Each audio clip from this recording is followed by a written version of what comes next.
Hola, ¿qué tal? Para el teorema que vamos a demostrar en esta ocasión, consideraremos gráficas no triviales, gráficas que tienen orden mayor o igual que 2.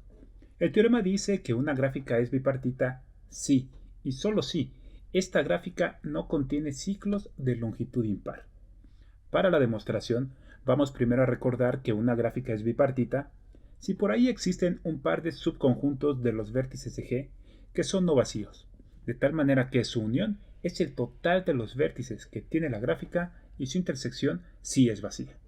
Además, si existe una arista E que incide en U y V, U se encuentra en el primer conjunto y V se encuentra en el segundo, o viceversa, U estando en el segundo conjunto y V en el primero. También vamos a ocupar el siguiente resultado, que si bien es un sí y solo sí, para nuestro fin solamente basta la suficiencia. Si las componentes conexas de G son todas bipartitas, entonces la misma gráfica G es bipartita. Voy a anotar por aquí un poco de notación que nos será útil para cuando escribamos la demostración. Una trayectoria que va de U a V la vamos a escribir así, indicándola con una flecha. Ahora, si tenemos P1 que va de U a W y P2 de W a V, escribimos así al recorrer P1 y después P2. Este es un UV camino, que sabemos que contiene siempre a una UV trayectoria. Por otro lado, si tenemos que P va de U a V, P a la menos 1 es la misma trayectoria P pero recorrida en sentido contrario. De esta forma es una VU trayectoria. Finalmente, en esta ocasión vamos a escribir así con estas barritas a la longitud, tomando en cuenta que existen otras notaciones. La longitud ya sea de un camino, un circuito, un ciclo o una trayectoria, recordando siempre que la longitud es el número de aristas recorridas aunque éstas estén repetidas. Bien, ahora vamos a iniciar la demostración, considerando que G es una gráfica conexa o una componente conexa pero sin ciclos de longitud impar. Observemos que aquí, al decir o una componente conexa, vamos a ocupar este resultado y bastará con decir que G es conexa. Vamos a tomar un vértice V en G y definir a U como el conjunto de todos los vértices que tienen distancia par a V y a W como el conjunto de todos los vértices que tienen una distancia impar al mismo V. Estos dos conjuntos que acabamos de definir no pueden estar vacíos, pues recordemos que estamos considerando gráficas con orden mayor o igual a 2, siendo que V está en U y además la gráfica G es una gráfica conexa. Al ser conexa, la unión de estos dos conjuntos es el total de los vértices de G. Como cualquier vértice de G tiene una distancia par o una impar, pero no ambas con respecto a V, entonces la intersección de los conjuntos U y W es vacía. Solo nos queda verificar que se cumple el requisito de las aristas para que nuestra gráfica G sea una gráfica bipartita, lo cual vamos a verificar por contradicción. Vamos a tomar dos vértices en el conjunto U, llamémosles X y Y. Vamos a representar a V por aquí, a X por acá y a Y por acá. Para esto vamos a necesitar un par de trayectorias. P, una VX trayectoria por aquí, y otra más, Q, una VY trayectoria que pondremos acá. De tal manera que la longitud de P sea igual a la distancia que hay de V a X, y la longitud de Q sea la distancia que hay del vértice V a Y. De esta manera, la longitud de ambas trayectorias es par, pues tomamos a X y Y en el conjunto U, y estas trayectorias las definimos considerando esta distancia. Vamos a fijarnos ahora en el vértice Z. Este vértice Z es el último vértice que recorremos si está tanto en P como en Q, es decir, en su intersección. De esta forma, podemos ver a P así, con Z entre X y V, y de manera similar a Q, con Z entre los vértices V y Y.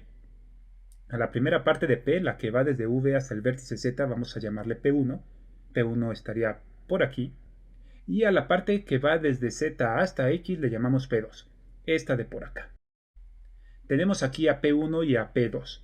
Muy parecido en Q, de V a Z le llamamos Q1 y de Z a Y Q2. Aquí arriba tendríamos a Q1 y acá abajo a Q2. Ahora observemos que si la longitud de P1 es mayor que la de Q1, entonces si recorremos primero Q1 y después recorremos P2, tendremos que la longitud de este camino, que por cierto por la elección de Z es una trayectoria, sería menor que la de P1 seguida de P2 que forman a P, cuya longitud sabemos que es la distancia que hay del vértice V al vértice X. Llegamos a una contradicción, pues sabemos que la distancia entre dos vértices se define a partir de la trayectoria de longitud mínima entre ellos y hemos encontrado esto, que es más pequeño que esa longitud. Algo parecido si P1 fuese menor que Q1. la longitud de P1 seguida de Q2 sería menor que la longitud de Q, definida como la distancia de V a Y, llegando de la misma manera a una contradicción. Pues encontramos algo más pequeño que esto que sabemos que es lo mínimo. Así, como ninguna puede ser mayor que la otra, estas dos longitudes tienen que ser iguales. Si hubiéramos tomado a X y Y en el conjunto W, las longitudes de P y Q serían impares. De ahí en adelante nuestra demostración estaría intacta, por lo que llegaremos a las mismas contradicciones en la misma conclusión, que P1 y Q1 tienen la misma longitud. Lo que pasa con P2 y Q2 es que ambas trayectorias van a tener longitudes pares o van a tener longitudes impares. Esto sucede porque a las trayectorias P y Q les estamos quitando tramos que son iguales. Si recorremos P2 en sentido contrario y después recorremos Q2, es decir, de esta forma, vamos a tener que por la elección de Z, esta es una XY trayectoria de longitud par, pues sabemos que Z es el último vértice repetido y ya no hay más. Consideremos esta arista, que incide en X y Y. De esta forma, tendremos que P2 a la menos 1, Q2 junto con esta arista forman un ciclo. Y resulta que es de longitud impar, pues estamos agregando una sola arista a una trayectoria que tiene longitud par. Y como sabemos que nuestra gráfica G no tiene ciclos de longitud impar, esta arista E no puede ser parte de las aristas de G. La razón de que esto sucede es que X y Y pertenecen al mismo conjunto. De esta manera, si tenemos una arista que incide en U y V y además está en las aristas de G, U tiene que estar en el primer conjunto y V tiene que estar en el segundo, o al revés, U en el segundo y V en el primero.